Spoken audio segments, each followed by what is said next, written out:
नमस्कार दोस्तों ये है चर्च ऑफ हाईलैंड के फादर क्रिस होजेस। इनका दावा यह है कि पूरी दुनिया में धर्म कन्वर्जन के लिए भारत सबसे अच्छी जगह है। इन्होंने यह भी दावा किया है कि आरएसएस और नरेंद्र मोदी के लाख प्रयासों के बावजूद भी वो भारत में क्रिश्चियनिटी फैलाने में सफल रहे और उनके संगठन ने एक हफ्ते में 1 लाख से ज्यादा हिंदुओं को क्रिश्चियन धर्म में कन्वर्ट किया। हालांकि ये दावे बहुत चौंकाने वाले हैं, लेकिन ये तो आप सभी जानते हैं कि धर्म कन्वर्जन का मुद्दा हमारे भारत में आज से तो है। हमारे यहाँ कई सालों से लोग दूसरे धर्मों में कन्वर्ट हो रहे हैं, अब वो चाहे इस्लाम में कन्वर्ट हो, क्रिश्चियनिटी में या फिर बौद्ध धर्म में। लेकिन इस वीडियो में आज हम बात करने वाले हैं कि क्यों हिंदू धर्म के लोग इतनी ज्यादा मात्रा में ईसाई धर्म की तरफ कन्वर्ट हो रहे हैं। इसका क्या कारण है कि लोग दूसरे धर्म की तरफ जा रहे हैं और क्या ये इंडियन लॉ के हिसाब से लीगल है, और सबसे बड़ी बात, क्या इससे हिंदू धर्म को कोई खतरा है। तो आज की इस वीडियो में आपको यही सब चीजें बहुत ही आसान भाषा में और डिटेल में बताने वाला हूं। तो वीडियो को लाइक जरूर करना और अगर वीडियो पसंद आए तो वीडियो को शेयर भी जरूर करना। अब दोस्तों, भारत एक ऐसा देश है जहां पर हर धर्म के लोग रहते हैं, इसलिए हम भारत को मल्टी रिलीजियस कंट्री भी कह सकते हैं। इसी वजह से भारत के संविधान में भी ये मेंशन किया गया है कि कोई भी व्यक्ति अपनी मर्जी से किसी भी धर्म को अपना सकता है, उसका पालन कर सकता है। इसी वजह से भारत में संविधान को इतनी ज्यादा मान्यता दी गई है ताकि सारे धर्मों के लोग एक साथ मिलजुल कर रह सकें, और धर्म छोटा हो या बड़ा, संविधान के मुताबिक सभी धर्मों के लोगों को समान अधिकार प्राप्त है। छोटे बड़े धर्म से मेरा मतलब आबादी से है। अब देखिए, यहाँ 2 चीजें होती हैं। अगर कोई व्यक्ति अपने मर्जी से दूसरे धर्म में शामिल होना चाहता है तो उसे पूरी आजादी है कि वो अपनी मर्जी से किसी भी धर्म को फॉलो कर सकता है। लेकिन अगर किसी के द्वारा दूसरे धर्म की बुराई करके या उसे लालच देकर या फिर जबरदस्ती उससे धर्म चेंज कराया जाए तो ये क्राइम की कैटेगरी में आएगा। विश्व हिंदू परिषद के एक नेता ने 2020 में ये बात कही थी कि भारत में करीब हर साल 12 लाख से ज्यादा हिंदू इस्लाम धर्म में या क्रिश्चियनिटी में कन्वर्ट हो जाते हैं। इसमें ईसाई धर्म में शामिल होने वाले हिंदुओं की संख्या बहुत ज्यादा है। आबादी के लिहाज से देखें तो आजादी के बाद सन 1951 में भारत की पॉपुलेशन थी 36 करोड़, जिसमें हिंदुओं की आबादी 30 करोड़, मुस्लिमों की आबादी 3.5 करोड़ और ईसाइयों की आबादी 83 लाख थी, जो भारत की आबादी का 2% थे। लेकिन अगर आज देखा जाए तो भारत की आबादी लगभग 140 करोड़ है, और जाहिर सी बात है अगर आबादी बड़ी है तो हिंदुओं के साथ साथ दूसरे धर्मों के लोगों की आबादी भी बड़ी होगी। अगर आज के आंकड़ों के हिसाब से देखा जाए तो प्यू रिसर्च सेंटर के मुताबिक हिंदुओं की आबादी आज 96.6 करोड़, मुसलमानों की आबादी 3.5 करोड़ से बढ़कर 17.2 करोड़, ईसाइयों की आबादी 80 लाख से बढ़कर 2.8 करोड़ हो गई है। इसका मतलब भारत में 79.8% हिंदू, 14.2% मुस्लिम और 2.4% ईसाई और 1% सिख हैं। बाकी 1% में सारे धर्म आते हैं। अब दोस्तों, सवाल यह है कि क्यों इतने सारे हिंदू हर साल अपना धर्म छोड़कर दूसरे धर्म में शामिल हो रहे हैं। अब देखिए, यहाँ 2 कारण होते हैं। पहले तो ये कि एक इंसान दूसरे धर्म से इंस्पायर होकर कन्वर्ट होता है। मान लीजिए कि एक इंसान है जो लगातार दूसरे धर्म के लोगों को देखता है, उसे उस धर्म के लोगों की चीजें या उस धर्म की बातें या एक्टिविटी अच्छी लगने लगती है, तो वो उस धर्म के प्रति अट्रैक्ट होने लगता है, उस धर्म को जानने की कोशिश करता है और धीरे धीरे वही धर्म उसे अच्छा लगने लगता है, और कुछ दिनों के बाद वो उस धर्म में कन्वर्ट हो जाता है। Well, I've always known that Jesus was just a prophet. Excellent. I know that. No one told me. I know. He prayed to the Father. He never said he was this.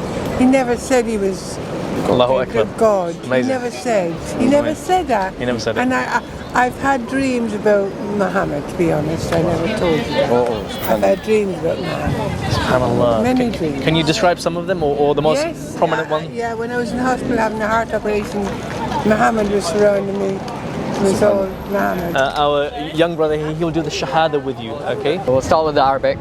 Ashhadu Ashhadu an an la la ilaha ilaha illallah, illallah, and I bear witness and I bear witness that Muhammad that Muhammad is his final messenger. is his final message. Allahu Akbar. Sister, welcome to Islam. Thank you. Welcome to Islam. All of your previous sins have been forgiven. और दूसरा reason है भारत में जातिवाद, और यही एक मुख्य वजह रही है लोगों के दूसरे धर्मों में शामिल होने की। भारत में एक समय ऐसा था जबकि छोटी जाति लोगों के साथ अच्छा व्यवहार नहीं होता था, अनटचेबिलिटी थी। ऊंची जाति के लोग छोटी जाति के लोगों के साथ जानवरों से भी बुरा व्यवहार करते थे।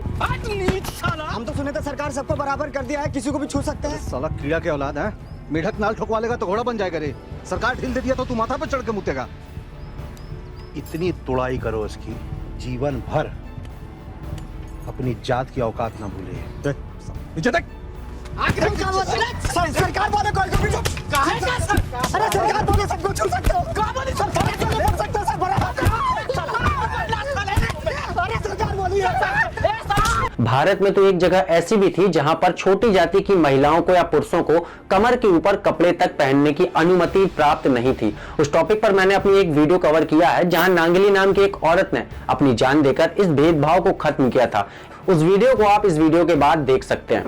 जब भारत में दूसरे धर्म आए जैसे कि इस्लाम और क्रिश्चियनिटी, तब इन छोटी जाति के लोगों ने देखा कि इनके धर्म में कोई भेदभाव नहीं है, कोई जातिवाद नहीं है। यहाँ हर जाति के लोग बराबरी से रहते हैं और उन लोगों ने अपनी परेशानियों और उनके ऊपर हो रहे अत्याचारों से बचने के लिए दूसरे धर्मों को अपनाया। अब ये चीज क्लियर हो गई कि भारत में दूसरे धर्मों की आबादी कैसे बढ़ी, क्यों हिंदू इतनी बड़ी मात्रा में दूसरे धर्मों की तरफ आकर्षित हुए। इसमें 80% से ज्यादा वो लोग थे जो निचली जाति से आते थे। अब बात करते हैं आखिर ईसाई कैसे हिंदुओं को कन्वर्जन करते हैं। देखिए, ईसाई धर्म के पादरी हमेशा भारत में रहने वाली छोटी जाति के लोगों को ही टारगेट करते हैं, या ज्यादातर वो लोग होते हैं जो छोटे कबीलों में रहते हैं।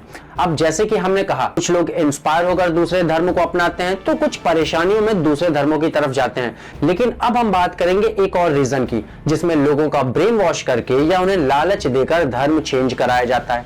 रिपोर्ट की माने तो आजकल कुछ क्रिश्चियन संस्थान लोगों की मानसिकता के साथ खिलवाड़ कर रहे हैं। जैसे कि इस फोटो को देखिए, इसमें मदर मैरी के हाथ में ईसा मसीह की जगह गणेश जी हैं, जिससे आदिवासियों को लगे कि वो किसी हिंदू सभा में जा रहे हैं। और उसके बाद इन्हें ईसाई धर्म की बातें बताई गई जिसे वो इससे पहले नहीं सुनना चाहते थे। अब क्योंकि ये सब वो बातें सुन रहे हैं तो उनके दिमाग में कहीं ना कहीं ये आ गया कि ईसाई धर्म बहुत अच्छा है, और उनके दिमाग में कंफ्यूजन पैदा हो गया और इससे लोग ईसाई धर्म की तरफ अट्रैक्ट हो जाते हैं। इसके अलावा एक और तरीका है। पहले क्या होता था, जब कोई हिंदू मुस्लिम या ईसाई धर्म में कन्वर्ट होता था तब उसके नाम को भी बदला जाता था। मुस्लिम में ये आज भी है, लेकिन ईसाइयों ने बहुत अच्छे तरीके से नाम चेंज करने वाले रिवाज को बदल लिया है। जो भी ईसाई धर्म में आता है अब उसका नाम चेंज नहीं होता, ना ही वो अपने डॉक्यूमेंट से हिंदू धर्म हटाता है, बल्कि पेपर्स में आज भी वो हिंदू है, लेकिन मानसिक तौर पर वो एक ईसाई बन चुका है। जिससे ये ईसाई कन्वर्जन का मुद्दा लोगों की नजरों में ना आए, और ये कन्वर्जन पूरे भारत में बहुत तेजी से चल रहा है। हाल ही में पंजाब से भी काफी ज्यादा कन्वर्जन की खबरें हमें देखने को मिली है, जहां पर बड़े पैमाने पर सिख ईसाई धर्म में कन्वर्ट हो रहे हैं। अगर आप ध्यान से देखें तो भारत में ईसाइयों की आबादी तो बहुत कम है, लेकिन हर एक छोटे शहर में आपको ईसाई कॉन्वेंट स्कूल या हॉस्पिटल जरूर देखने को मिल जाएगा। अब इनका कहना ये होता है कि ये समाज सेवा के लिए कर रहे हैं, लेकिन कुछ एक्सपर्ट्स का मानना है कि ये हॉस्पिटल और स्कूल की आड़ में कन्वर्जन करते हैं। अगर ये समाज सेवा होता तो इनके हॉस्पिटल और स्कूलों की फीस बहुत ही कम होती, जिसे गरीब आदमी भी अफोर्ड कर सके, लेकिन ऐसा नहीं है। और यही एक बड़ी वजह है, जहां पर एक समय भारत के नॉर्थ ईस्ट में ज्यादातर आदिवासी हिंदू रहा करते थे, वही आज ईसाई बन गए हैं। मणिपुर, नागालैंड, मेघालय ऐसे राज्य हैं जहां पर ईसाइयों की जनसंख्या हिंदू और मुसलमानों से भी ज्यादा है। इसके साथ साथ केरल, कर्नाटक, तमिलनाडु और गोवा में भी ईसाई धर्म में लोग हद से ज्यादा कन्वर्ट हुए हैं। अब दोस्तों, सभी लोगों का ये सोचना होता है कि जो भी कन्वर्जन हो रहा है इसमें तो ज्यादातर लोग वो हैं जो अपनी मर्जी से कन्वर्ट होते हैं। फिर ये मुद्दा हमें बार बार क्यों देखने को मिलता है? तो दोस्तों, इसका जवाब है इकोनॉमी प्रॉब्लम और पॉलिटिक्स। अगर इकोनॉमिक प्रॉब्लम की बात करें तो कुछ लोगों के अनुसार ईसाई मिशनरीज गरीब और आदिवासी लोगों को धर्म परिवर्तन करने के लिए आर्थिक मदद और नौकरी प्रदान करते हैं, और इसी लालच में लोग ईसाई धर्म में कन्वर्ट होते हैं। हालांकि कुछ लोगों का यह कहना है कि इसका कोई सबूत नहीं है, लेकिन मेरा मानना यह है कि आदिवासी समाज तो हमेशा से ही गरीब रहा है, और अगर गरीब को कहीं से कोई उम्मीद की किरण दिखती है तो वो उस किरण की तरफ भागता है। उसे ज्यादा कोई धर्म से फर्क नहीं पड़ता, उसे बस रोजगार चाहिए और अपने बच्चों का अच्छा भविष्य चाहिए। बस यही काम सरकार को करना चाहिए। देश में अभी भी पूरी तरह से जातिवाद खत्म नहीं हुआ है, इसी वजह से लोग आज भी हिंदू धर्म छोड़कर दूसरे धर्मों में कन्वर्ट हो रहे हैं। अब अगर हम पॉलिटिक्स की बात करें तो हर एक पॉलिटिकल पार्टी अपना वोट बैंक बढ़ाना चाहती है। अगर किसी पार्टी के वोटर हिंदू हैं तो वो पार्टी कभी नहीं चाहेगी कि लोग हिंदू धर्म छोड़कर दूसरे धर्म में शामिल हो जाएं, या किसी पार्टी के वोटर किसी और धर्म के हैं तो वो पार्टी भी नहीं चाहेगी कि उसके वोटर किसी और धर्म में जाएं। इसी वजह से ये मुद्दा एक राजनीतिक मुद्दा बना हुआ है। लोगों के दिमाग में ये डाला जाता है कि उनका धर्म खतरे में है, लेकिन उन्हें ये कोई नहीं बताता कि राजनेता की कुर्सी खतरे में है। धर्म किसी का कभी कोई खतरे में होता ही नहीं है। इस चीज पर रिएक्ट करते हुए सुप्रीम कोर्ट ने कहा था कि कन्वर्जन एक गंभीर मुद्दा है, सरकार को जल्दी ही एंटी कन्वर्जन कानून बनाना पड़ेगा। लेकिन दोस्तों अब सवाल ये है कि अगर सरकार एंटी कन्वर्जन कानून बना भी देती है कि अगर गलत तरीके से किसी को कन्वर्ट किया जाए तो वो जुर्म है, तब भी ये उतना असरदार नहीं होगा, क्योंकि ये कैसे पता चलेगा कि किसी का ब्रेन वॉश किया गया है या वो अपनी मर्जी से दूसरे धर्म में शामिल हुआ है। कुछ असामाजिक तत्व कानून का फायदा उठाने लगेंगे, समाज में चीजें और बिगड़ जाएंगी। बाकी आपका इस वीडियो के बारे में क्या विचार है, हमें कमेंट कर जरूर बताइए। वीडियो को लाइक और शेयर जरूर करें। वीडियो अगर पसंद आई है तो चैनल को सब्सक्राइब कर बेल आइकन को जरूर दबा लें। वीडियो देखने के लिए आपका बहुत बहुत धन्यवाद।